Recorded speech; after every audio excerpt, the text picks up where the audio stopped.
Fala, galera, aqui é Gilson Naspolini. Hoje vou bater um papo aqui junto do Renato Siqueira, do Marcos Dota, através do Conecta, evento produzido pela Música e Mercado.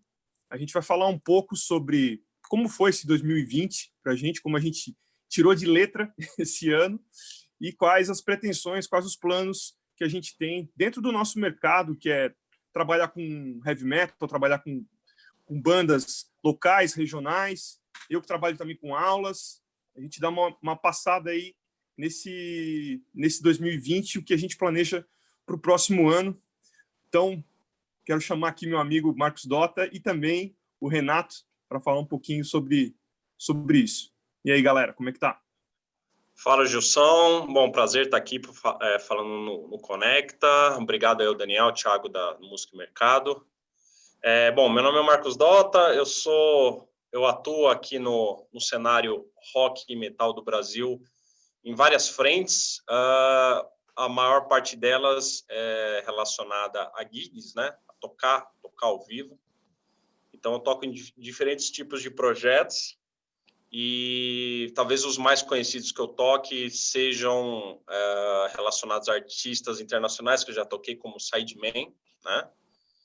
E foi um desafio aí, esses tempos, adaptar essa profissão aí de tocar ao vivo num momento em que não se pode tocar ao vivo, né? A gente teve que descobrir outras formas para continuar tocando, né? Assim, produzindo música para as pessoas, né? Então, aí vamos compartilhar essas experiências aí nesses momentos aqui, então, no Conecta. Perfeito. Você, Renato, como é que tá?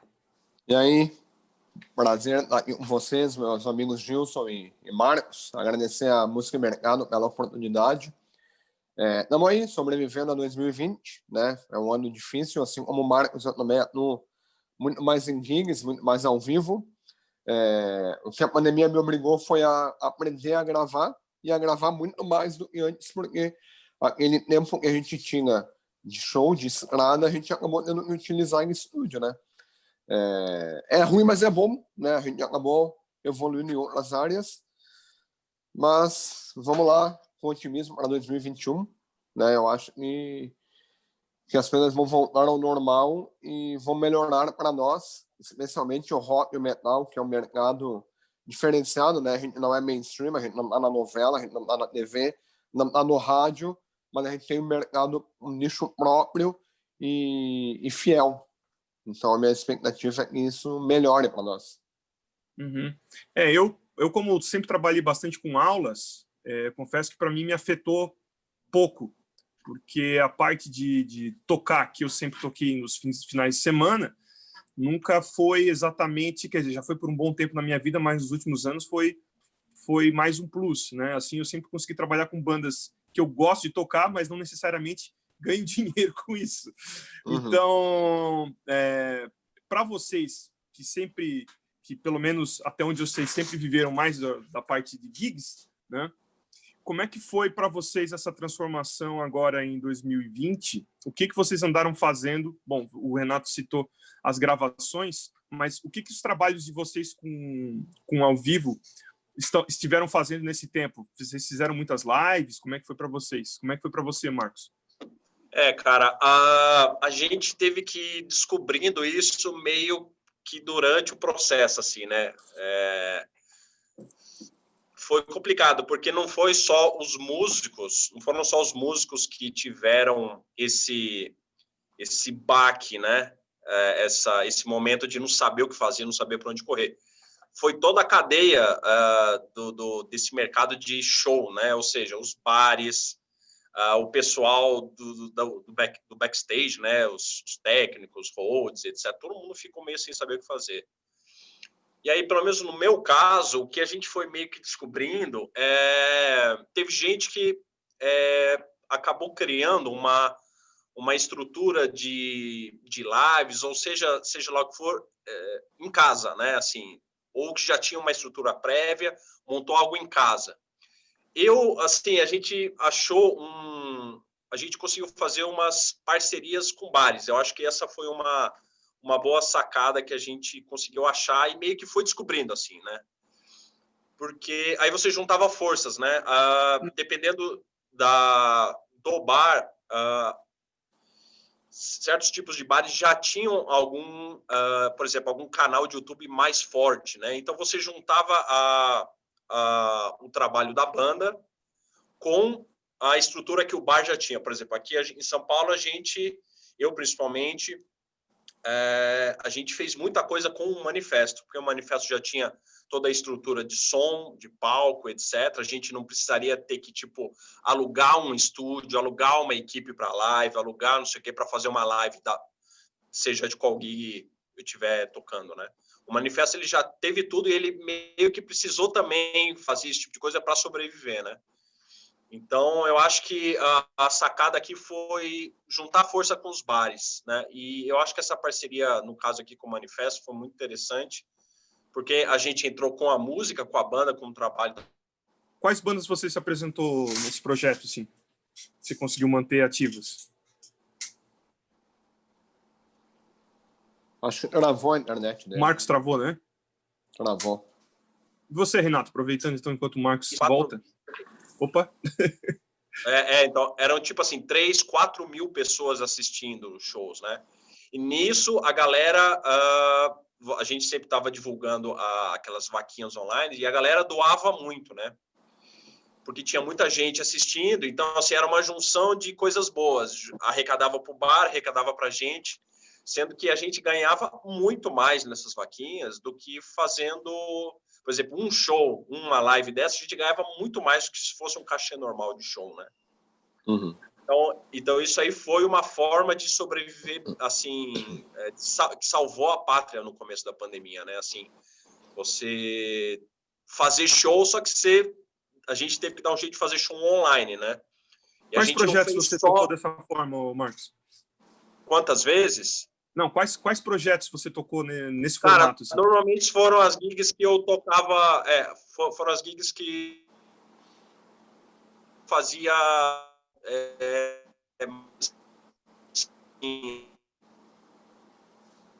Marcos, tá travando, você pode repetir? Esperar um pouquinho.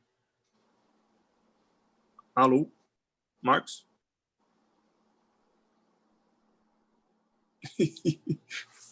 De repente ele sai e entra de novo. Mas acho que eu nem sei se ele está ciente de que ele está travando. Marcos, se você estiver ouvindo, sai e entra novamente. Tá ouvindo? Eu tô travando? Deu uma travada aí.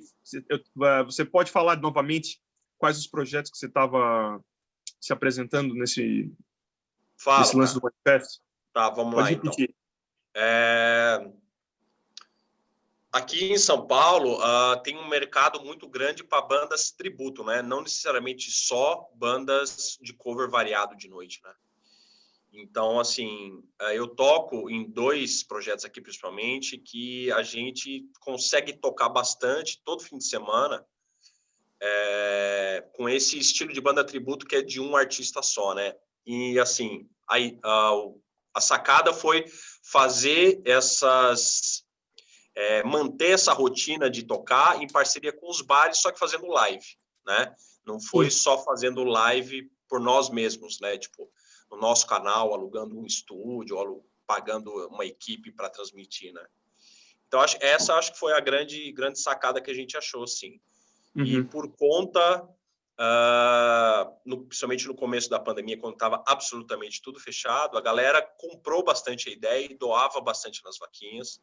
Uhum. Então, isso salvou muito a pátria no começo da pandemia. Assim. A gente ganhava mais do que se a gente estivesse fazendo show, né? Com essa parceria banda e bar. Uhum. Legal. Você, Renato, os seus projetos musicais, como é que ficaram nesse período aí? Você conseguiu fazer alguma coisa nesse sentido como o Marcos? A gente chegou a fazer live assim também, né? Inclusive, semana passada, a live no festival na Argentina, que nós tocamos ano passado na Argentina, e iríamos voltar esse ano, né?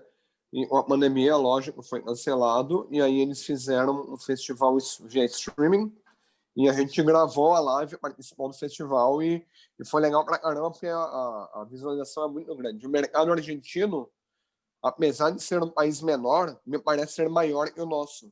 O povo consome muito rock e metal lá, assim, é incrível, né? Mas, cara, as minhas bandas a gente gravou músicas novas, gravamos clipes, cada um na sua casa. Eu tenho um estúdio, mas todo mundo tem home studio. Então, todo mundo conseguiu gravar em casa, uma qualidade perfeita. A gente lançou uma música nova, foi Sound, a gente tá gravando uma outra música nova, gravamos clipe, gravamos versões de quarentena, assim, uma live, né? Eu fiz collab com muita gente de todo o Brasil e de fora do Brasil. Acho que eu gravei uns 10 collabs. E é isso que a gente fez. A gente gravou o máximo que pôde porque show não existe. E ao contrário de São Paulo, aqui a gente não tem tantos bares para shows de rock ou bares com estrutura ou canal do YouTube, coisa assim. Esse mercado não existe aqui. Porto Alegre é infinitamente inferior a São Paulo nesse sentido. Ou a banda tem o seu próprio canal, ou não vai rolar por nenhum bar. Assim. Os bares não têm mídia social e nem estrutura para isso. É interessante a diferença regional da nossa cena, né? É brutal a diferença. Aqui em São Paulo parece que às vezes é um outro mundo parecido com outras, em comparação com outras regiões, né, cara? É outro mundo. É outro mundo. Aqui, a despeito de que em Santa Catarina existem vários festivais muito legais de heavy metal, mas ninguém se uniu nesse sentido de fazer algo parecido como o Marcos citou, né? Tem os festivais que estão rolando online, mas que o pessoal simplesmente solicita material gravado das bandas, de forma inédita, até nesse formato como o Renato citou. Eu fiz algumas vezes também com as minhas bandas, de a gente fazer cada um na sua casa e tal, e mandar para, inclusive até revistas tem feito isso, né? Mas assim, sempre, para mim foi sempre no amor, como a gente costuma dizer aqui, ou seja, você não ganha nada, não ganha R$1 com nenhum material online feito dessa forma. Assim. Então, eu fiz bastante isso também com um projeto que eu tenho, que é o Vicran, que é um lance que mistura música oriental, música étnica, assim, com rock e metal, né? E a gente fez muito isso também de participar de festivais de streaming. Cada um grava como se fosse uma collab, só que do nosso próprio projeto. Na sua banda.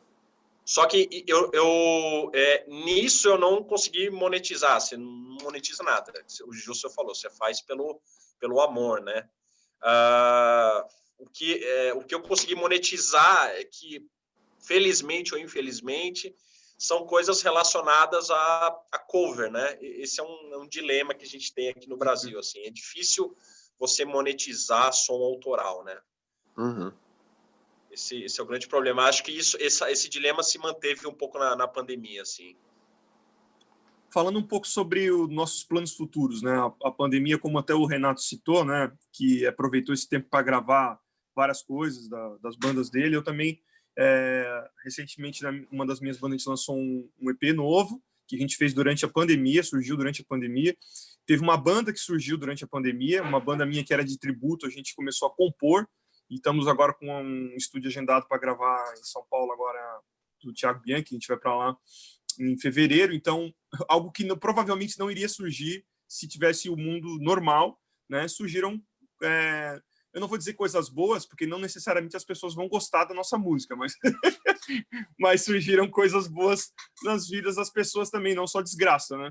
Quais os planos, coisas novas que vocês têm agendado já para ano que vem, assim? Não necessariamente a partir da pandemia, mas que vocês têm agendado. Cara, é difícil, assim, porque a gente vai ter que ver como o cenário vai emergir disso, o cenário físico, assim, né? Porque a gente vai sair desse processo todo, a gente está saindo desse processo todo com muitos lugares que não vão aguentar se manter abertos, né? Por exemplo, agora tem alguns bares que estão abrindo, né? Mas a gente não sabe se vai vir alguma outra onda e vai ter que fechar de novo. Por exemplo, eu fiz uma gig esse fim de semana aqui que a dona do lugar falou assim, ó, se a gente tiver que fechar de novo, se retroceder o governo do estado aqui, retroceder no lance de flexibilização aqui, a gente não vai ter que fechar de vez, a gente não vai conseguir manter aberto. Eu acho que isso, talvez a gente, não só aqui no Brasil, né, é uma situação meio geral. Lá na Europa, isso eu acho que eles estão meio adiantados nisso, né? tem que ver quantos bares lá vão se manter abertos, vão conseguir se manter abertos, e se esses bares eram os bares que recebiam o circuito de turnês lá. Então, assim, se a gente quiser voltar a tocar na Europa, ou alguém que quiser ir numa primeira vez tocar na Europa, acho que vai encontrar um cenário completamente diferente do que era, né? Vai saber quantos bares vão sobreviver, né? Vão sobreviver, quais as empresas de booking ainda vão estar ativas, porque muita gente que trabalhava com isso vai ter Já tá noutra, né? que buscar outro trabalho, né? Então, assim, e aí, além disso, todas as bandas vão meio que querer fazer ao mesmo tempo, porque os caras vão estar querendo ganhar dinheiro, né? Quem trabalha com show, né? Aí vai sobrecarregar, vai saber se o público vai ter grana para ir em todo o evento. Então, assim, é um cenário que eu acho que a gente vai ter que manter ainda por um bom tempo, esse meio termo de online com ao vivo, assim, sabe?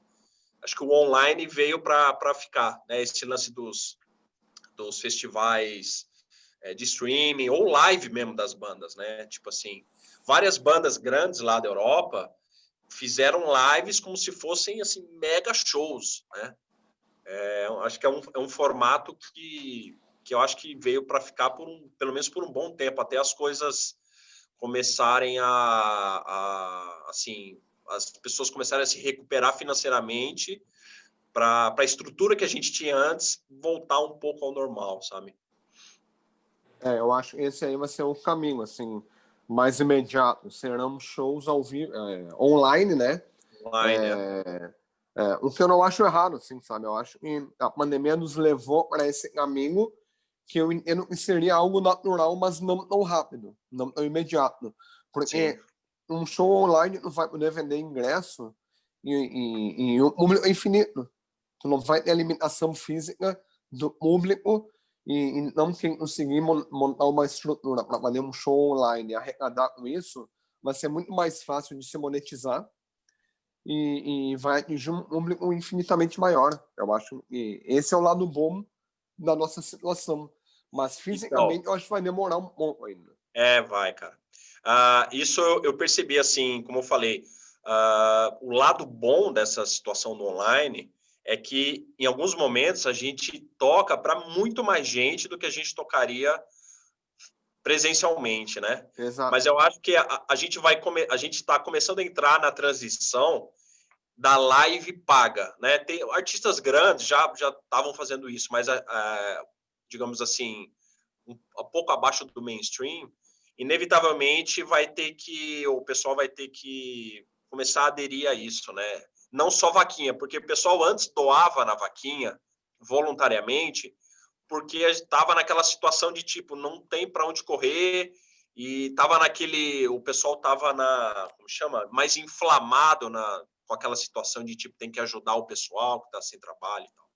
Agora que as coisas estão meio que voltando, tá um meio termo assim, o pessoal já não tem essa coisa de doar voluntariamente, né? Aí o pessoal vai ter que começar a fazer live com ingresso, né? Isso eu estou começando a experimentar aqui. A gente vai fazer uma primeira agora, sábado agora, estamos em novembro aqui, né? De 2020, e a gente vai ver qual que vai ser a reação, se o pessoal vai aderir ou não, né? Se o pessoal vai querer, se o pessoal vai reclamar ou não. E aí acho que a gente vai começar a experimentar essa coisa de transformar realmente num show com ingresso, só que online, né? Aí vamos ver, a gente vai ter que ver por quanto tempo as pessoas se as pessoas vão comprar essa ideia, quanto tempo vai demorar para elas comprarem, ou se não vão comprar, né? Tempos assim, difíceis de se prever aí pela frente, cara. Tem uma expectativa, né? Desculpa, Renato, pode falar. Não, vai ser desafiador, é exatamente isso, porque a gente vai ter que partir para esse mercado, meio que é o próximo passo, imagino eu, e para quem toca rock e metal é complicado, porque nós fazemos músicas autoral num país em que se venera banda tributo ou artistas internacionais, então é muito complicado para nós, assim. Nós somos guerreiros, dissidentes, burros, né, porque tem que ser muito burro para persistir no mercado em que é muito difícil ganhar dinheiro de verdade. mas a gente vai ter que jogar, apostar as fichas desse formato. É show online, né? Imagino eu que esse seja o formato a seguir, o próximo passo a ser dado pelo nosso mercado, porque senão, se ficar mais um ano, meio ano esperando para o show ao vivo, muita gente vai quebrar. Tem uma expectativa das pessoas diferente do que vocês estão colocando aqui, né?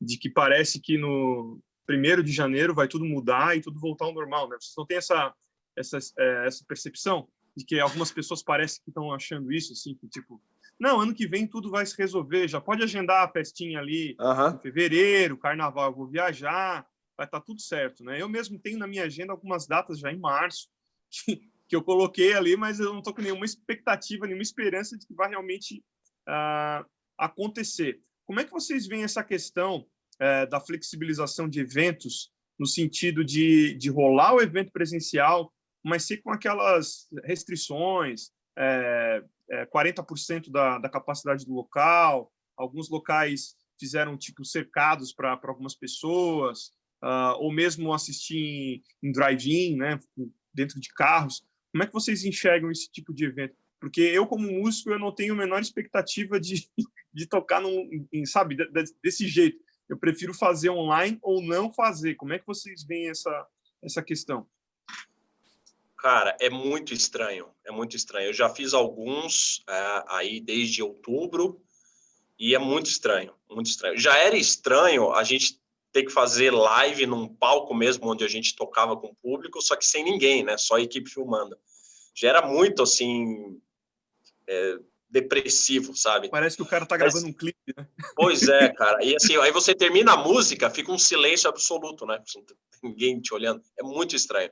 Para quem vive de tocar e está muito acostumado com aquilo, assim, é realmente uma coisa que você tem que se adaptar emocionalmente ao lance, né? Mas é o que eu falei, assim, é uma sinuca de bico, porque se você não fizer esse tipo de coisa... Marcos travou? Para certas... assim, aquela sentença de, cara, vai ter que mudar de ramo, então, vai trabalhar em outra coisa, porque se não fizer, não tem como se manter na música, né, cara? O custo... Tem muitos bares aí que não conseguiram negociar, por exemplo, aluguel. Os caras têm aquele custo corrente todo mês, que eu acho que eles já estão no limite, assim, de manter aquilo ali sem ganhar o que eles ganhavam antes, né? Então, se não fizer esse tipo de evento, eu acho que vai realmente... vai ter que todo mundo desistir, vai ter que trabalhar com outra coisa e só voltar, se voltar, quando as coisas estiverem mais liberadas, assim, né? Então, é meio deprimente, assim, depressivo para quem está acostumado a tocar, mas eu acho que não tem jeito, cara. É uma escolha entre manter o negócio aberto, se arriscar, mas manter a coisa rolando, sabe? O que você acha, Renato, desses eventos assim, adaptados? Cara, assim, ó, por exemplo, show em drive-in. Eu até estava conversando sobre isso com amigos músicos aqui. O show em drive-in, eu acho ele importante. Que aconteça, tem que acontecer. É bom para toda a parte técnica do show, holds, técnicos, montagem de palco e tal. Mas ele é um formato menos democrático que existe. Porque a banda pequena ou média nunca vai tocar num formato drive-in. É um formato que só vai abarcar bandas já grandes e que não precisam fazer show para sobreviver. Entendeu? Nunca vai ser, a minha banda nunca vai fazer um show no drive-in, porque a estrutura é muito cara. Mas uma banda mainstream, nacional, que não precisa fazer show todo mês para sobreviver, ela consegue fazer show. Infelizmente, essa é a realidade. Eu acho bom ela é equipe técnica e tudo mais, mas acho ruim por não dar oportunidade para todas as bandas como antigamente todo mundo fazia show normal nos bares e hoje em dia só banda muito grande vai fazer show em drive-in. E as adaptações em bares, enfim, elas vão ter que ocorrer, pelo menos momentaneamente, vamos ter que passar por isso, né? É ruim, como o Dota falou, mas a gente vai ter que passar por isso, porque essa ilusão de que vai passar 1º de janeiro, vai ter vacina, vai tudo voltar ao normal, é uma ilusão, porque nós somos milhões de pessoas num calendário de vacinação, sabe-se lá qual vai ser, e nós sabemos que nós não seremos os primeiros, né? É óbvio que vai ter um calendário, e é óbvio que quem tem mais grana vai ser vacinado primeiro, enfim, vai poder pagar pela sua vacina. Então, até todo mundo ser vacinado, eu acho que leva no mínimo 6 meses, no mínimo. E antes disso, eu não vejo chance de voltar ao normal para show ao vivo. Mas a gente vai ter que conviver com as adaptações nas casas, e que bom, existem maneiras, né, de se adaptar, de se readequar, porque é melhor isso do que elas fecharem. A gente precisa que as casas abram. Aqui em Porto Alegre tivemos muitas casas que fecharam, justamente por não conseguir manter o aluguel. Eu tenho um empreendimento, eu tenho um complexo cultural onde eu faço workshops, pequenas apresentações. A gente está pagando o aluguel desde março sem poder arrecadar, mas a gente está fazendo isso porque a gente conseguiu manter uma forma de se precaver por muito tempo, né?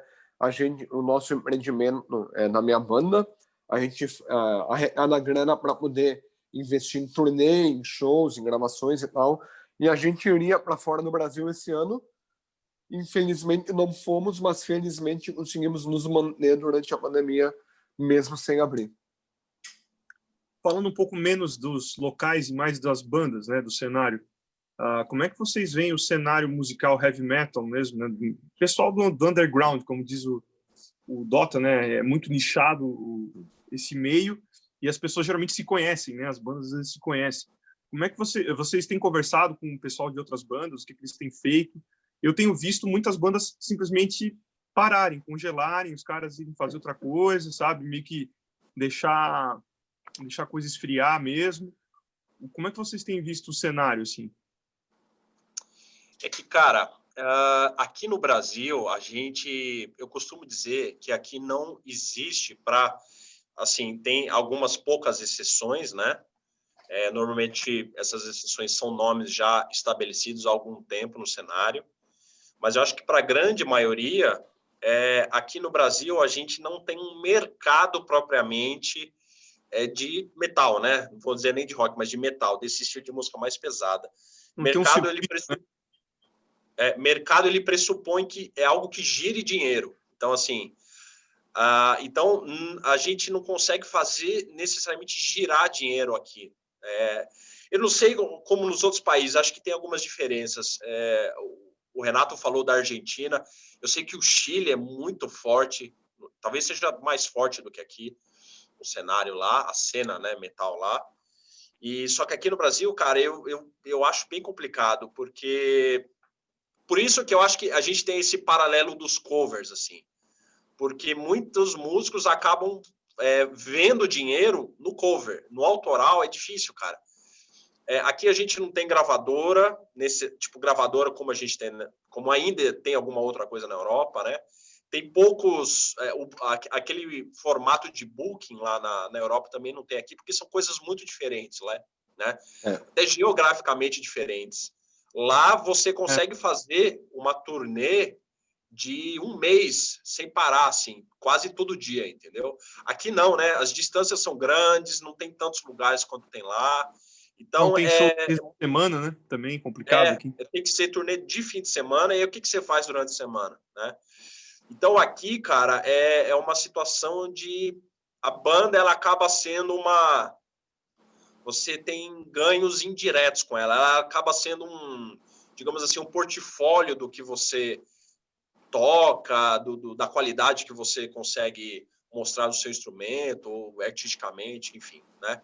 Mas em termos de mercado, para você fazer dinheiro e fazer uma carreira nesse estilo aqui, é difícil, cara. É para poucos, velho. Normalmente você tem que ter para nós, artistas, que a gente está tentando se consolidar agora, normalmente a gente tem que ter um capital inicial prévio para você viabilizar certas coisas aqui no Brasil. Na Europa é diferente, né? Na Europa ainda existe um mercado lá, né? Ainda tem bandas que fazem dinheiro em turnê, né? Que vivem de banda, né? Aqui a gente não consegue necessariamente viver de banda. Lá tem gente que consegue, e não é só banda tipo mainstream. São bandas pequenas para médias, né? Eu sigo vários bateras europeus lá, que são bateras de banda, cara. É assim, é muito diferente, né? Mas lá tem toda essa questão, aí tem a questão socioeconômica deles, que é muito diferente da nossa, a questão cultural, do apoio do lance cultural mesmo, de consumir cultura, né? Tem o lance geográfico que eu falei, de ser mais fácil de você fazer turnê. Tanto que eu já tive algumas experiências desse lance de contato de gravadoras, e muitas gravadoras, elas não pensam muito em assinar com bandas daqui da América do Sul, por exemplo, porque é muito caro para a banda ficar indo fazer turnê lá na Europa, né? E as gravadoras lá, eles precisam de bandas que estejam tocando bastante, né? Então, assim, aí o cara fala, puto, o cara é do Brasil, é melhor eu contratar alguém aqui da Noruega, que é pertinho, sabe? Então, a gente fica nesse dilema complicado, sabe? É complicado. Eu tive algumas poucas experiências legais com gravadora. Tive uma com uma das maiores gravadoras lá da Europa, que é a Century Media, né? E então eu consegui sentir bem o que é você ser daquele mercado, né? Eu fiz algumas turnês lá muito bem estruturadas, porque eu tocava com artista internacional de nome lá, né? Mas eu fiz algumas turnês lá bem estruturadas, com o apoio do pessoal da gravadora. Cara, é outro mundo, assim, que aqui no Brasil a gente não tem ideia do que é, sabe? É outro mundo. É um mercado profissional de metal lá. Aqui, o que a gente tem não chega nem perto do que os caras têm lá. Marcos, tirando alguns poucos nomes já muito bem estabelecidos aqui no Brasil, né? Se vocês fossem apontar o que precisaria melhorar aqui, o que vocês apontariam, assim, para isso dar certo aqui? O que precisaria mudar? Ou não tem jeito? É tanta coisa que não tem jeito. Eu não sei, cara. Na verdade, eu discordo do Marcos quando ele fala que a gente não tem o mercado de metal. Na verdade, a gente tem o mercado. A gente não tem a cultura de consumir o músico local. Porque o Metallica vai fazer show aqui, o Iron Maiden vai fazer show, eles fazem show em estádios. Nós temos público que consome metal. Nós não temos a cultura de valorizar o músico que está à nossa volta.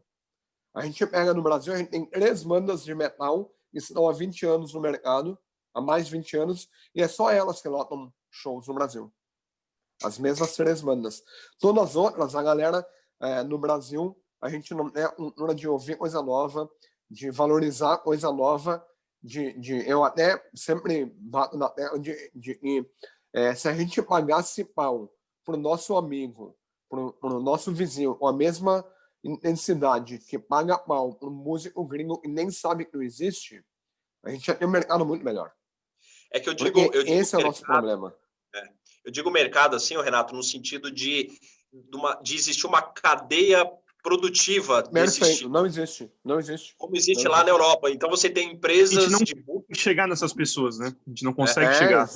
Exato. Lá na Europa a gente tem, os caras têm lá N empresas de booking que tem todo o backline, ônibus próprio, e não é só para bandas grandes, lá é para bandas pequenas, digamos, na proporção lá, né? Então, assim, é um mercado muito... existem ainda gravadoras que contratam bandas e pagam advance para lançar CDs, porque ainda tem gente que consome CD lá. Tem uma temporada ainda muito grande de festivais gigantescos na Europa inteira no verão. Então, assim, existe um mercado que gira muita grana, não só para bandas grandes, mas para bandas pequenas e músicos de projetos pequenos, não no sentido pejorativo, mas assim, em termos de audiência, né?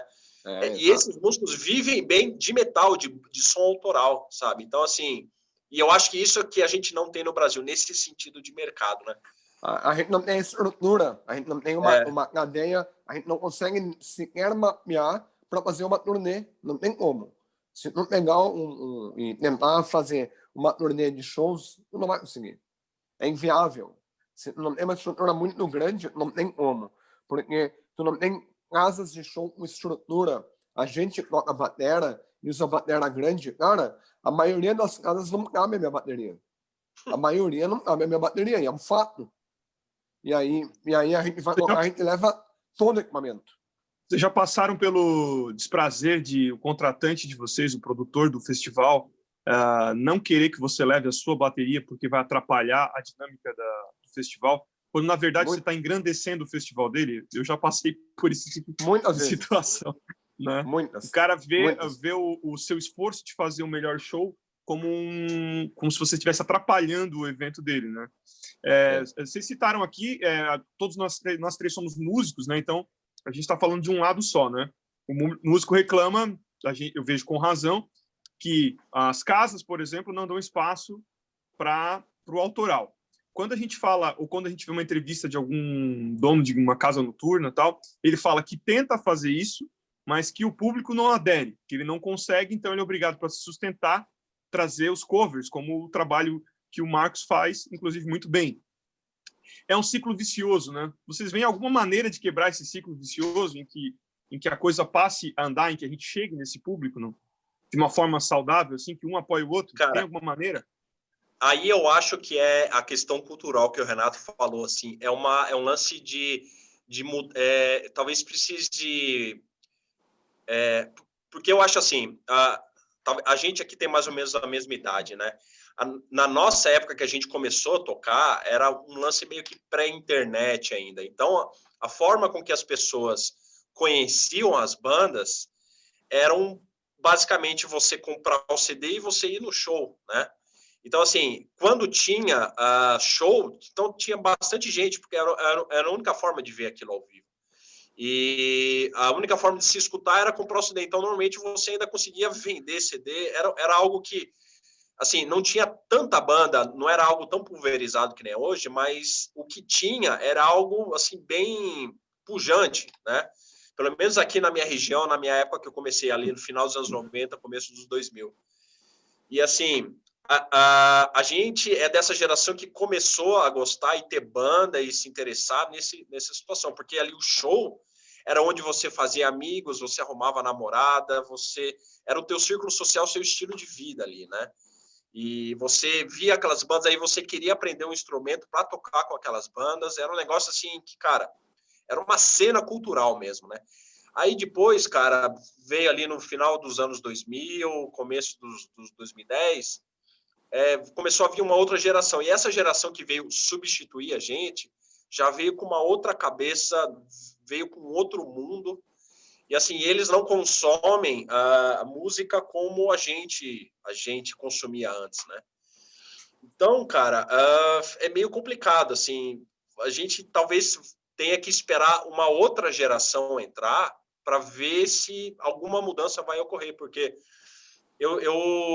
a gente é um lance cultural, assim, de não se interessar pelo músico local, pelo trabalho do músico local, sabe? E o detalhe é como fazer as pessoas se interessarem, né? E normalmente a maioria dos meios a se fazer acaba precisando de muita grana, sabe? Para você chegar nessas pessoas e atrair a atenção dessas pessoas. Tem N estudos aí que mostram que, cara, você precisa conquistar a audiência ali nos primeiros 5 segundos do vídeo, senão ela já passa para o próximo. Então, assim, cara, é um negócio tão fluido, tão pulverizado, que é um puta de um desafio de você atrair a atenção das pessoas para a tua música, né? E isso meio que se reflete, eu acho, que nessa cultura do cover, porque é algo que as pessoas já conhecem, já estão acostumadas, e o pessoal instintivamente acaba preferindo aquilo, né? Do que ir no show de uma banda para descobrir o som. Você imagina se a galera, o Gilson que dá aula aí, o desafio que é fazer um moleque de, sei lá, de 15 anos, de menos, ficar 1 hora fazendo um exercício ali, fazer o cara entender que aquilo ali tem algum sentido, né? Então, você imagina, você acha que um moleque desse vai ficar procurando, garimpando banda nova para ver se as pessoas, se ele vai se interessar pelo som? Cara, é difícil, assim, sabe? A gente está num limbo musical que também é difícil saber o que vai sair disso. E eu acho que isso reflete muito a cultura do cover, né? De as pessoas acabarem preferindo o que é mais conhecido. E isso é um negócio interessante também, tem diferenças geográficas, porque talvez agora nem tanto, mas há uns anos atrás, não era, o Brasil não era um lance de que muita atração internacional vinha, né? Por exemplo, os caras lá fora, eles não têm necessariamente esse lance do cover, porque lá eles já têm o original sempre tocando ali perto deles, né? Estados Unidos, Europa. É verdade. Então, você fala assim, quando eu fui na NAN, eu conversei com alguns gringos lá, e eu falei, a gente tem um negócio muito bem sucedido de tributos lá, e eles não entendem mesmo, assim, tipo, banda cover. Eles não entendem muito isso. É um negócio cultural nosso aqui, talvez por vários aspectos, né? A distância geográfica, o lance do povo mesmo, isso que o Renato falou. Então, é algo difícil, na América Latina, isso. Eu acho que a gente vai precisar de uma outra geração entrando aí para a gente ver se vai ter alguma mudança, né? Em termos assim de consumir música, né? Porque a nossa geração consumia de um jeito completamente diferente do que essa geração consome agora, né? Eu acho que a gente está numa idade em que a gente está sentindo o que os nossos pais sentiram com a gente, né? Tipo assim, essa diferença de geração, assim, a diferença de costumes de geração. Isso a gente está sentindo na música, eu acho. Eu acho que o grande problema não é nem só do público, mas e nem só das casas de show, óbvio, né? As próprias bandas deveriam se profissionalizar, porque hoje em dia muita banda é muito profissional, mas ainda tem muita gente que é muito antiprofissional e isso acaba afetando o mercado. Eu sou uma pessoa, eu já passei dos 40 anos, eu não vou sair de casa para ir no show que eu sei que o som é ruim. O sistema de som da casa é ruim, a casa não tem uma estrutura, e nós não temos casas com estruturas boas para show, porque a gente já toca rock e metal. Se eu chegar lá e o som é ruim, eu não vou achar que o equipamento é ruim, vou achar que a banda é ruim. Então nós temos a cultura errada também nas casas de show. Quando eu entro numa casa de show, pelo menos aqui em Porto Alegre, a maioria, onde é o palco, é no canto que sobrou. Nunca é no lugar onde tem que ser o palco para o melhor som, para a melhor visualização do público. O palco é onde sobrou espaço. E o equipamento, eles colocam qualquer equipamento, tem lugar que não tem iluminação. Então, poucas bandas têm a nossa estrutura de poder viajar e a gente leva todo o equipamento. Eu levo bateria, microfone, amplificador, a gente leva tudo. Eu preciso de uma tomada para fazer o show. Mas essa não é a realidade de 99% das bandas.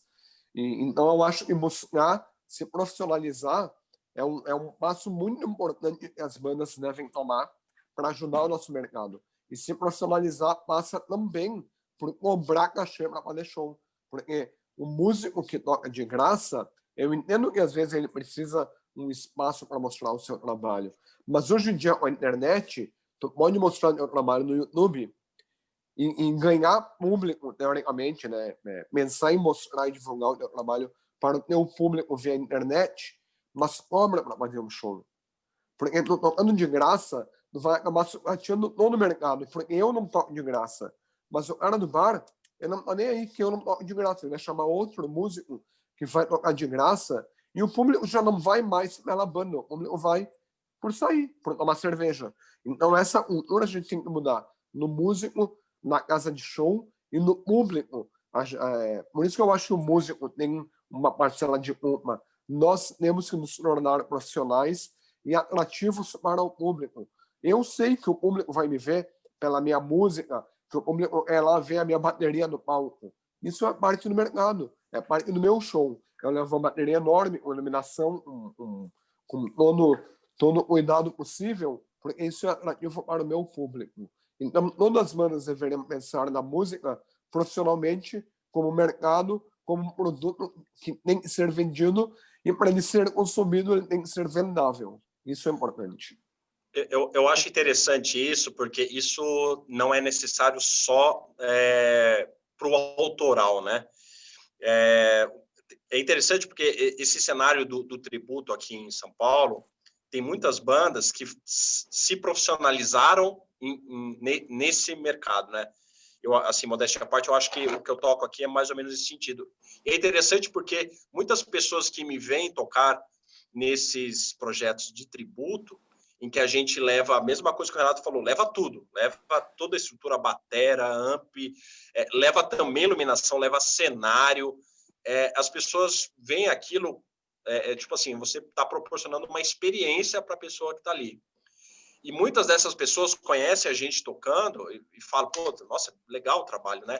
E acabam acompanhando a gente como músico. Então, assim, acabam conhecendo os nossos trabalhos autorais, o que a gente já fez e tal. E a gente acaba tendo fãs que seguem a gente por conta de um outro trabalho que não é necessariamente autoral, né? Então, a importância de se profissionalizar e você mostrar algo muito fora do normal, eu acho essencial para quebrar essas dificuldades que a gente tem aqui no Brasil, né? Tipo assim, você atrair a atenção da pessoa, que normalmente não vai prestar atenção se é uma banda fazendo mais do mesmo, né? O que todo mundo faz, né? Eu acho bem isso aí que o Marcos falou e me identifiquei muito com isso que você falou, Marcos, porque eu, por exemplo, tenho um tributo ao Rush, que é uma banda que eu gosto muito, que eu montei há uns 5 anos atrás, e a gente logo se destacou aqui na região justamente por levar muito a sério esse trabalho, e hoje se tornou o maior festival baseado no trabalho que a minha banda faz. A gente tem um festival aqui que é o maior festival do mundo de tributo ao Rush, trazendo mais de 1.000 fãs ao redor do mundo todo, né? E o bacana é justamente isso que você falou. Hoje, boa parte desse público que acompanha o tributo ao Rush acompanha, na verdade, também o meu trabalho, né? Sim. Essas pessoas trazem os filhos para fazer aula de bateria comigo, acompanham os trabalhos autorais também, né? Então, eu acho que e isso casa com o que o Renato citou também, que a culpa, eu acho que é de boa parte do músico, até porque eu acho que é onde essa cadeia, esse ciclo vicioso inicia. Porque como o músico, ele acha o seguinte: eu não vou fazer muito esforço, porque afinal de contas eu não vou receber bem, ou a minha banda não vai tocar no melhor horário naquela casa, então eu vou de qualquer jeito, vou com qualquer roupa, vou com qualquer bateria, vou com qualquer equipamento, e daí esse ciclo vicioso continua, né?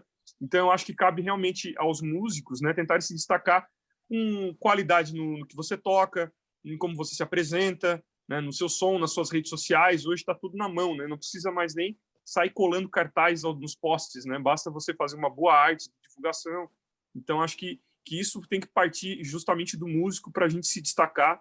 E eu acho que é por isso que cada um dos três aqui, a gente tem um destaque no que a gente faz na sua região, nas suas bandas, nos seus trabalhos, né? Um outro ponto que eu acho que é legal a gente comentar, a gente está falando só de desgraça, né? mas tem um negócio, eu vou falar de outra desgraça, que é o seguinte: vocês não acham que isso que está acontecendo faz um paralelo com o que aconteceu no final dos anos 90 e 2000 com a música em geral, né? Vocês lembram quando o download começou e a música teve que se reinventar para ela poder ser vendida, né? Então, passou-se até o download do MP3, que depois veio, como o Marcos citou, né? As pessoas estão aprendendo a comprar o show online, as pessoas começaram a entender que teria que comprar essa música online também. Aí hoje tem essas mídias digitais, Spotify, Deezer, iTunes, que tem as suas controvérsias. Tem gente que gosta, tem gente que odeia, né? Tem músico que apoia, tem músico que não quer ver sua música lá, mas tá lá, né? A música para ser vendida. Vocês não acham que aliás, fazendo ainda uma outra abertura para essa pergunta, os shows, né? Os shows sempre foram, depois de que a venda dos discos pararam, sempre foi uma maneira das bandas ganharem dinheiro. Na verdade, sempre foi, né? Porque as bandas sempre reclamaram, mesmo as mainstream, que disco não dá dinheiro para gravadora, né? Não dá dinheiro para banda. Vocês acham que a gente corre o risco dessas bandas agora não terem nem lucro nos shows por conta desse meio digital, ou a gente vai conseguir realmente fazer o público entender que precisa sim comprar o seu ingressinho? Vocês acham que a gente vai conseguir vencer isso aí? Especialmente as grandes bandas, né? Cara, é muito difícil desgraça. dizer. É muito difícil dizer, porque é difícil, é uma coisa, porque o nosso cenário já é difícil, já era antes da pandemia, algo assim, difícil de você projetar, né? Agora, com a pandemia, ficou 2 vezes mais difícil, porque você já está trabalhando num mercado de nicho, muito de nicho, no meio de um desastre global, né? Então, assim, é muito difícil, cara, responder se as pessoas... Eu acho que não vai ter jeito, vai ter que se adaptar, mas tem que ver quão difícil isso vai ser para as bandas. complicado. Talvez, assim, muita gente está investindo em merchandising online, merchandising bom, o Aquiles é mestre nisso, né? Todo tipo de produto, você tentar vender todo tipo de produto e tentar aliar isso com o seu produto musical, né?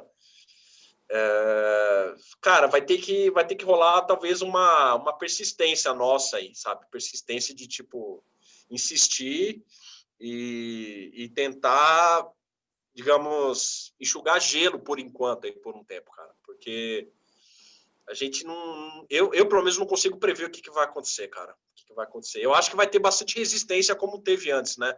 No lance do... Resistência de muitas bandas, né? No lance do download e tal. Vai ter resistência, eu acho que nesse sentido do público agora, de ter que... Puta, eu vou ter que pagar para ver live, sabe? Antes o público já não queria comprar CD, tem o MP3 ali de graça, né? Conseguia baixar. Agora tem show agora de graça. A galera vai ter que entender que vai ter que pagar para não só ouvir, mas para ver também, né? As pessoas já tinham certa resistência, pelo menos aqui no Brasil, em pagar para assistir algo local, né? Que não seja o que eles já conhecem. Agora eles vão ter que pagar para assistir também, né? Então vai ser complicado. Eu não sei por quanto tempo essa cultura ela vai conseguir se estabelecer, cara. É difícil. Eu ainda sou otimista para o futuro, assim, porque com a pandemia mais pessoas tiveram a oportunidade de ter mais tempo, né, para assistir coisas novas. E eu notei isso com as minhas bandas. A gente teve um crescimento muito grande de acessos, de views, de seguidores, enfim. Até o merchandising, a gente vendeu mais merchandising na pandemia do que todo ano passado. Porque eu acho que as pessoas tiveram mais tempo para estar em casa e olhar um vídeo, vou lá no site, lá tem merchandising. Então, para nós, essa situação foi muito favorável. Assim, a gente vendeu mais merchandising em show. Porque mais pessoas tiveram tempo. Pois é, eu acho que o desafio para as bandas autorais é fazer uma forma de monetizar essa situação das pessoas estarem mais tempo na internet. Como você conseguir com que essas pessoas compram o seu produto, né? E que produto você vai oferecer, né? Eu acho que o merchandising pode ser um merchandising diferenciado, pode ser uma boa saída, assim, cara. Porque, como eu falei, o produto musical em si, a gente ainda está descobrindo como que a gente vai oferecer nesse mundo novo ainda, né? Pelo menos no ano que vem ainda. E a banda tem que estar preparada para a rede social, enfim, o músico lançar uma música e não botar ela no Spotify, no Deezer, no iTunes, ele não vai vender. Não adianta botar só no YouTube hoje em dia. A gente tem que colocar elas em todos os meios possíveis, porque ainda mais como a internet é algo mundial, aqui no Brasil a gente pode ouvir mais Spotify, mas em outros lugares não há Spotify mais se ouve. Então a gente tem que estar em todos os locais possíveis para poder vender a nossa música, né? E não sei se vocês já repararam, eu acho que o mundo está cada vez mais audiovisual, não só áudio, porque totalmente. Não é se você coloca, por exemplo, um lyric vídeo, você lança a tua música com lyric vídeo, eu acho que já não é mais suficiente, porque antes você só colocava a música, aí as pessoas passaram a não necessariamente ligar mais, aí você colocava o lyric vídeo com algo ali na tela, chamando a atenção com a letra e tal. Eu acho que isso já não é mais também suficiente, você tem que lançar agora com um projeto de lançamento, né? E como você falou, tem que ser atrativo visualmente. Exatamente, cara. Pra você cativar para a pessoa continuar ali depois de 5 segundos que ligou o vídeo, né? E aí o nosso desafio vai ser monetizar essa nova forma de lançar música, né? Que não é só mais áudio, tem que ser audiovisual, assim. Isso demanda para a gente, quem sabe, mais investimento, né? Então a gente vai ter que ver como retornar esse investimento maior. Não, é um custo muito maior. Nós agora na pandemia, o It's Already, a gente gravou um single, lançou um single e o clipe já está pronto. A gente vai lançar um clipe nas próximas semanas aí. E ao mesmo tempo também já gravei o vídeo da gravação da bateria, de baixo. Então a gente vai ter que usar uma música, a gente vai usar ela várias vezes, vários vídeos, para tentar atrair o público, atrair músicos, atrair públicos, né? A gente tem que aproveitar o que der, mas de fato se tornou muito mais caro, né? A banda que não tem alguém dentro da banda que filme ou que edite vídeos vai ter que contratar a produção e vai sair muito mais caro. E o público é mais exigente, porque as produções são cada vez melhores. Então, tu botar uma câmera de celular lá, filmando o cara tocando, já não serve mais. Tem que, no mínimo, ter uma GoPro, no mínimo. E o grande desafio é você fazer retornar esse investimento sem que você tenha que trabalhar em outra coisa ou ter uma renda indireta disso, né? Isso que eu acho que a gente sempre volta nessa questão, né? Porque inevitavelmente aqui a gente vai precisar. Eu acho que não só aqui, viu, cara? Lá fora também tem muita gente. Eu lembro de ver uma entrevista do cara do Periphery falando que muitas vezes as turnês deles não eram tão rentáveis a ponto de se pagar e todo mundo voltar com uma graninha mais ou menos para casa, assim. Então, acho que até lá fora é difícil isso. A gente acaba, a banda em si, ela não necessariamente ela vai se sustentar, né? A gente vai ter que ter ganhos indiretos, né? Fora da banda, para sustentar a banda, né? Por exemplo, se a gente pegar o Tony Laureano, que é um batera que tocou no Malevolent Creation, Lion, Dimmu Borgir, é um puta batera e ele é hold do Megadeth. Eu conheci ele quando eu fiz um show de abertura do Megadeth e eu olhei, caralho, o Tony Laureano, ele era hold do Dirt, sabe? Assim, então a gente não é fácil em nenhuma parte do mundo, mas no Brasil especialmente é muito mais difícil, né? Mas eu ainda tenho um otimismo de que voltando ao normal, as pessoas vão estar mais sedentas para ir num show. Porque eu, por exemplo, eu não vejo a hora de fazer show, de jogo, enfim, de aglomeração. Então eu acho que isso aí, se a gente souber aproveitar o que eu acredito que vai ser um boom, assim, tipo, vamos poder ir para um show de rock. Se a gente não aproveitar e cativar esse público nessa hora, a gente vai perder uma grande chance de novamente tornar o mercado viável de shows ao vivo. Porque as pessoas vão estar há anos sem tá todo mundo há mais de um ano sem ir no show de rock. Então ela vai querer ir no show de rock. Então é hora de ir lá e dar o teu melhor para fidelizar aquele público. Mudando um pouquinho de assunto, a gente falou um pouco do povo que não tem paciência de ver nenhum vídeo, né? 5 segundos o cara já muda, já troca de música, já troca de vídeo, de que as bandas têm que ser multimídias hoje, né? Tem que ter um cara que... Eu, por exemplo, sou o cara que faz tudo nas minhas bandas relativo a áudio e vídeo, geralmente. E vocês não acham que esse mediatismo das pessoas como público também afetou as bandas, a ponto de que hoje as pessoas não têm mais paciência de esperar a coisa virar? Porque a gente, né, eu sou um ávido leitor de biografias, né, cara? Eu leio todas as bandas que eu gosto de comprar a biografia e ler a história das bandas, e a gente sempre vê a mesma coisa, que o cara se ferrou lá atrás, ele teve que tocar em boteco, pagou para tocar muitas vezes no começo, né, no sentido de, às vezes o cara até recebe um cachê, mas ele gasta tanto com despesa para ir até lá, para montar o equipamento, para manutenção, que é o meu caso hoje em dia com minhas bandas autorais. Não é que o cara não recebe, é que não sobra, né? E essa resiliência que essas pessoas tiveram, que é onde eu me inspiro muito nesses artistas que eu gosto, eu acho que hoje as pessoas elas estão sofrendo desse imediatismo e não tem mais essa paciência, essa resiliência de acreditar, de apostar. Vocês acham que isso tem afetado também muito as bandas hoje em dia, especialmente no nicho que a gente trabalha, né, dentro do heavy metal? Cara, eu acho assim, eu acho que vai depender de novo depende da onde você nasceu, assim. Eu lembro que eu tive uma conversa com o Warhol, e o Warhol, cara, ele fez parte ali, eu acho que de umas últimas gerações, da última geração, eu acho, de rockstar verdadeiro. Então, cara, quando ele começou, ele dos Estados Unidos, ali foi, cara, tipo, final dos anos 80, começo dos anos 90, eu acho que era, como eu posso colocar, cara, era mais fácil, ali naquele cenário dele, era mais fácil você ter essa resiliência, porque, cara, quando ele começou, ele já assinou com gravadora, a banda pouco tempo de empresário, turnê, então, eram menos bandas fazendo isso, eram proporcionalmente em relação hoje, era menos banda, né? Só para contextualizar, né? Você está falando do Warren Dane, para quem não sabe, né? Foi vocalista do Nevermore, tocou com você e faleceu faz o quê? Faz uns 2 anos?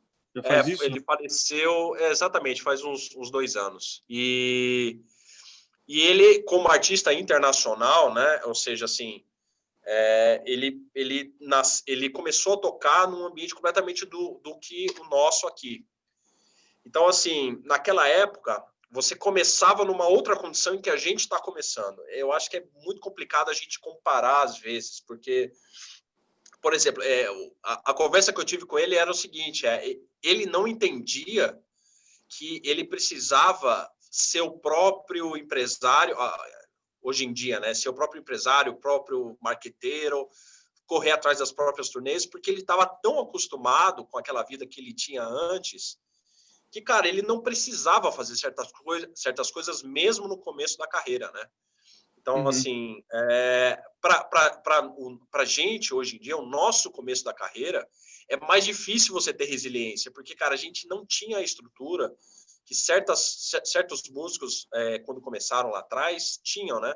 A indústria da música era completamente diferente naquela época, né? Hoje em dia, a gente tem que ser tudo, e além de tocar, a gente tem que ser tudo, né? Lá atrás, não, eles só se preocupavam em tocar, né? Então, assim, é diferente, cara. Eu acho que teve gente que batalhou, obviamente, mas, cara, era uma forma diferente. A batalha era diferente do que a batalha que a gente trava agora, sabe? Mas hoje você não acha que a pessoa tem pouca paciência, Renato? Para os músicos mesmo, para virar? Não, totalmente. Isso aí é uma consequência da geração da internet, que é tudo muito imediato. A pessoa manda o WhatsApp, tem que responder na hora. Tem o telefone celular, tem que telefonar na hora. Eu sou do tempo em que nem todo mundo tinha telefone em casa e tinha um orelhão, e aí para te falar, começou para hoje na noite, eu vou telefonar para ela, tem que esperar o dia inteiro.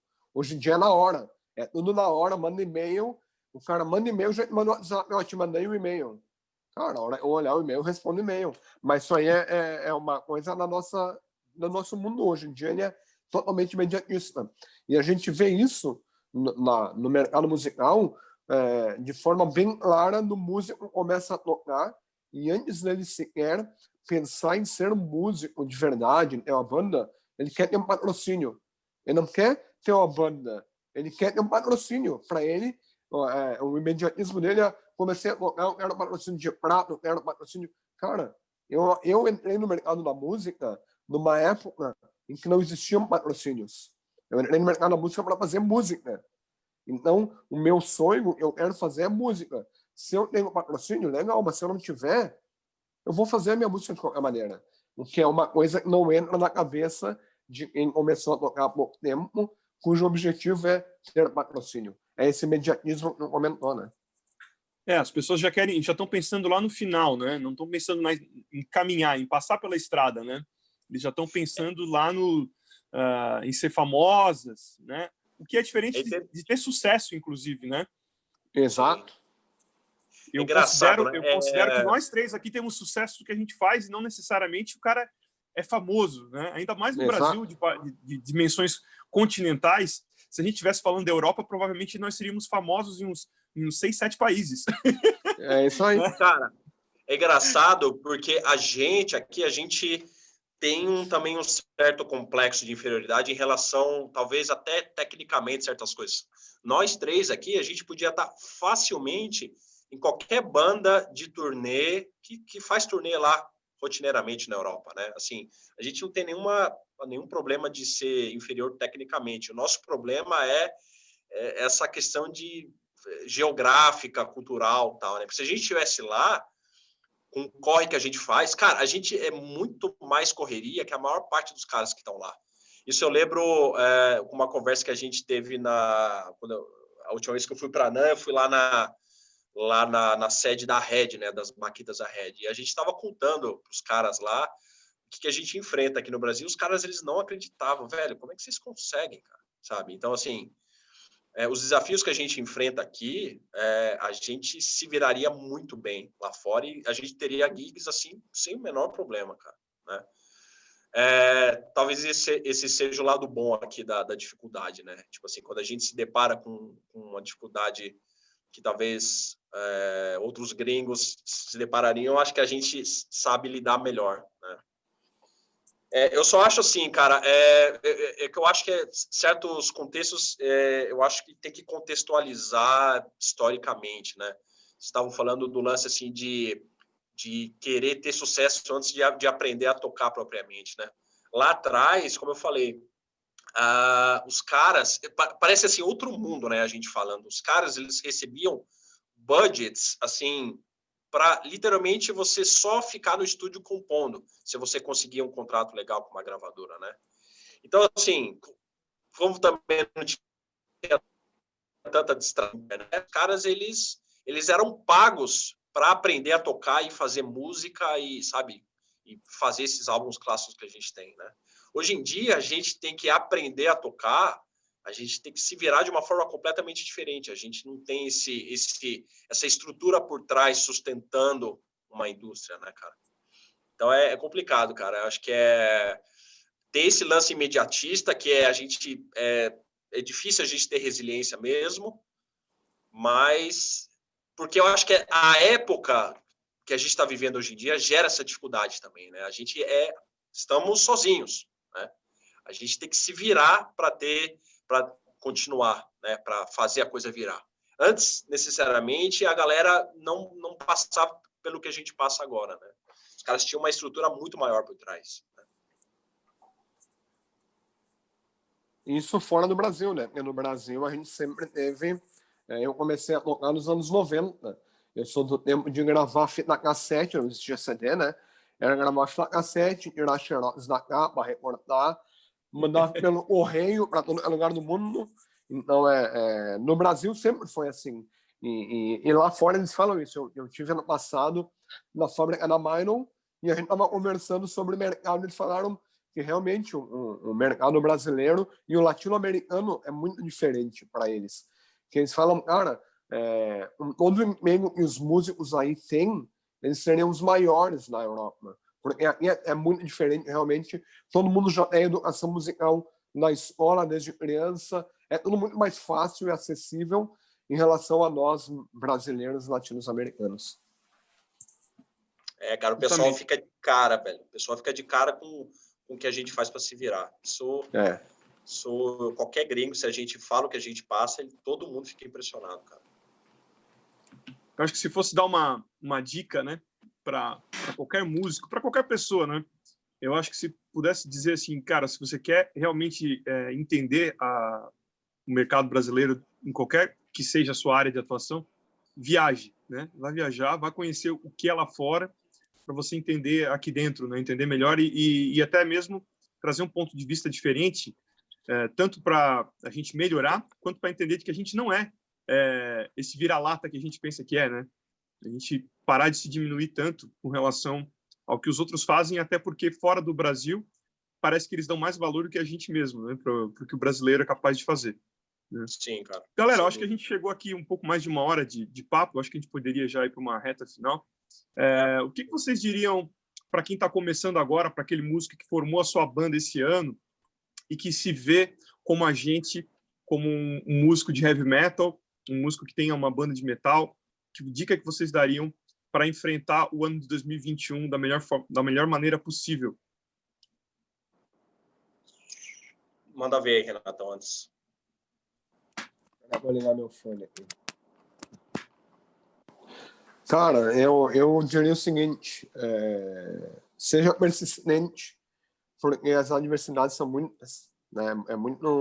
Tem que ter muita persistência, muito amor, e se preocupe principalmente em ser um bom músico, mas saiba que vai ter que ser muito mais do que músico, vai ter que ser alguém que vai vender o seu trabalho, vai trabalhar com marketing, com mídia social.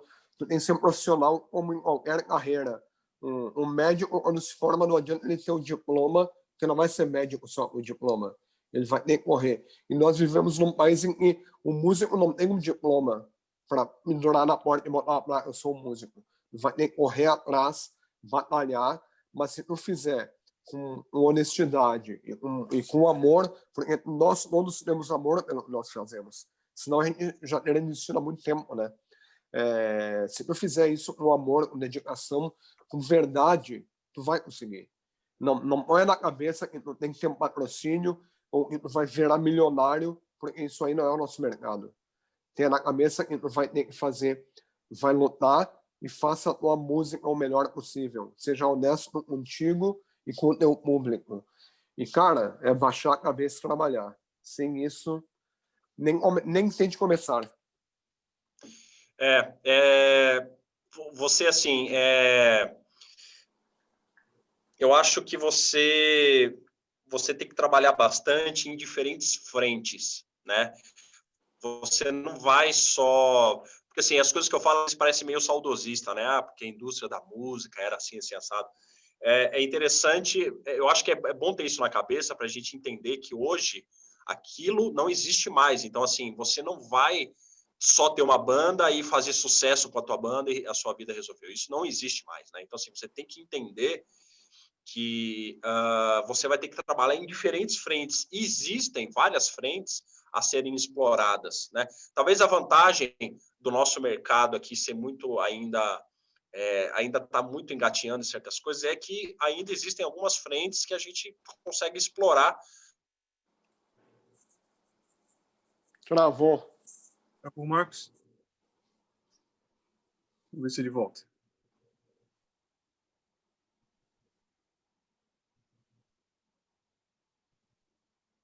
Marcos?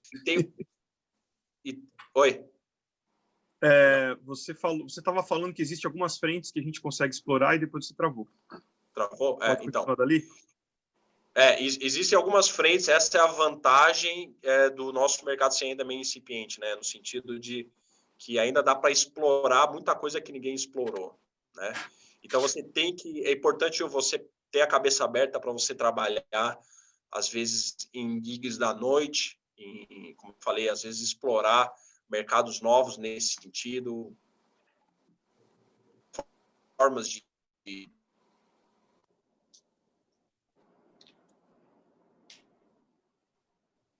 Marcos travou.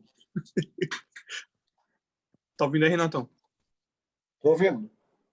Tá. Bom, tá esperar o Marcos voltar, eu vou complementando o que ele estava falando, que eu concordo exatamente com o que ele estava falando, desse lance de atacar em várias frentes, inclusive é uma frase que eu costumo dizer, né? Trabalhar com aulas, por exemplo, que é uma coisa que eu faço, é uma maneira de preencher. Foi assim que eu encontrei a maneira de preencher o meu tempo livre entre um show e outro, né? O músico, especialmente regional, passa muito tempo livre durante o dia, né? E quando você está em turnê também. Só que quando você é regional, normalmente você volta para casa, então você está num ambiente controlado, né? Então você consegue ter o seu estúdio ou trabalhar em alguma escola de música. E isso é uma maneira muito interessante de você preencher o tempo, né? Você, né, Renato, trabalha com gravações bastante também. Imagino que para diversos músicos de vários lugares do mundo. E isso é uma maneira muito boa de monetizar, né? de ganhar dinheiro, inclusive em outras moedas que valorizam bastante o nosso trabalho. Então, você não ficar mais esperando que a coisa vai cair do céu, né? O Marcos voltou? Vocês estão me ouvindo? Estão me ouvindo? Estamos. Estava complementando o que você estava falando sobre atacar em várias frentes, né? Que eu, por exemplo, que trabalho com aulas, né? Então, mas pode continuar. Eu ia só complementar, assim, e é importante você sempre tentar linkar essas frentes, né? Então, assim, os seus alunos, Gilson, eu tenho certeza que eles vão conhecer a tua banda e, sabe, uma coisa vai linkando na outra. Então, não é só você ter uma banda que você vai conseguir alguma coisa, né? Você tem que fazer várias coisas e tentar desbravar outros meios, assim, né? Esse lance do sideman é interessante, que nem eu ia falar.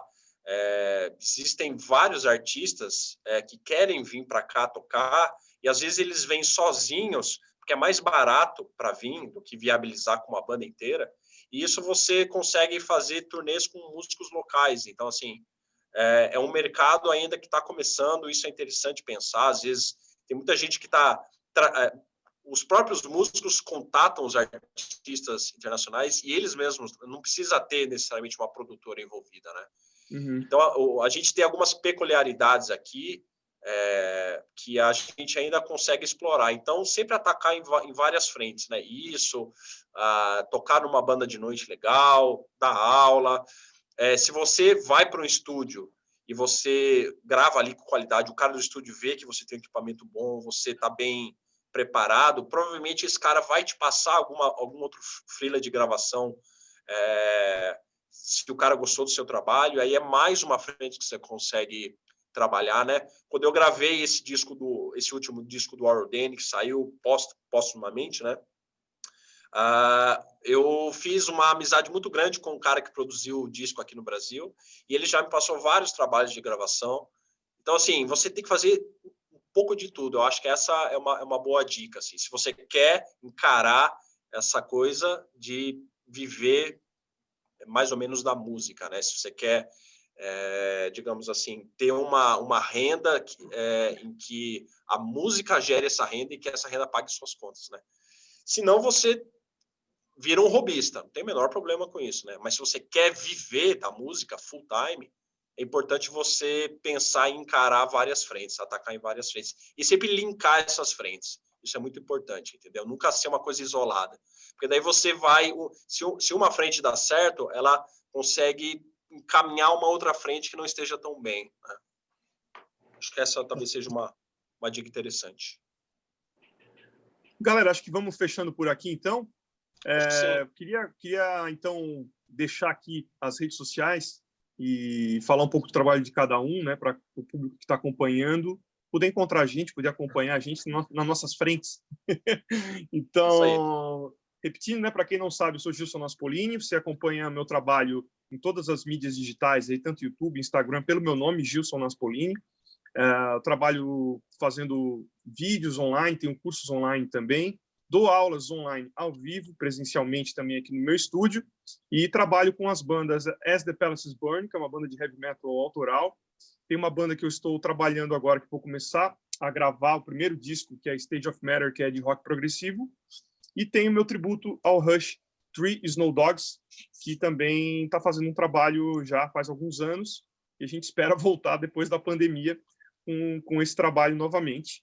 E quero então aqui convidar o Marcos agora para falar um pouco dos trabalhos dele e das mídias sociais dele.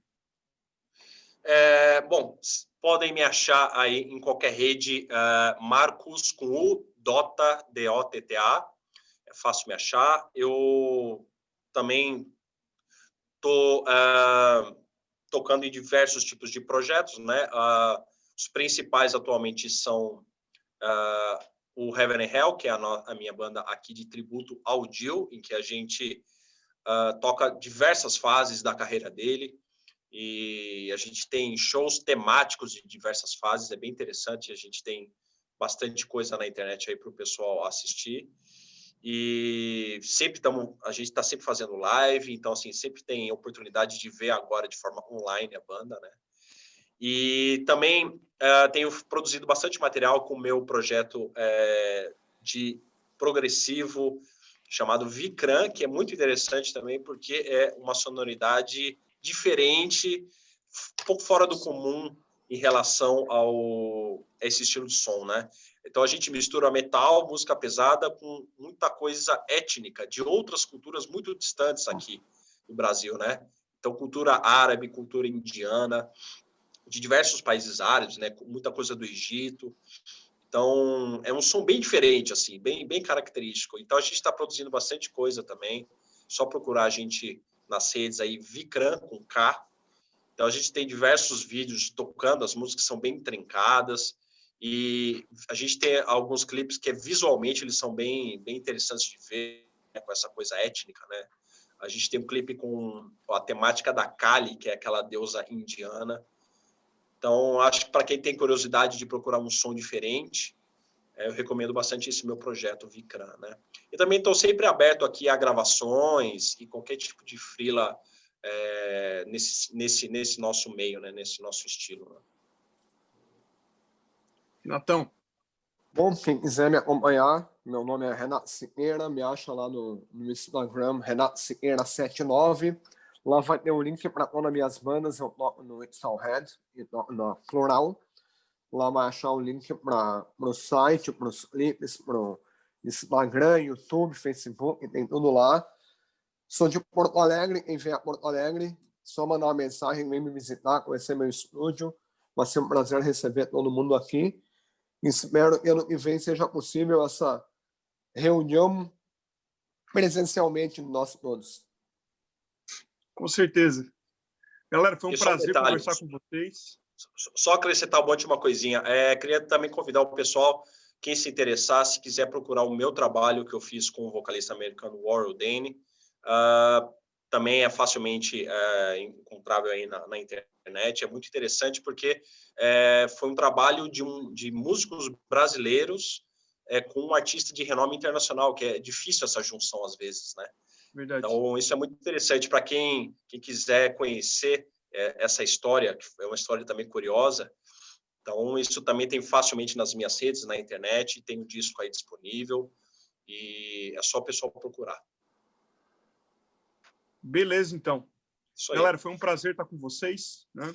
Então, agradeço também a Conecta aqui, que juntou nós aqui para falar desses nossos projetos, né? Um abraço então para o Thiago, para o Daniel, da Música e Mercado. E aproveita, então, a Feira Digital aí que está disponível para todo mundo. Muito obrigado pelo espaço. Valeu e até a próxima.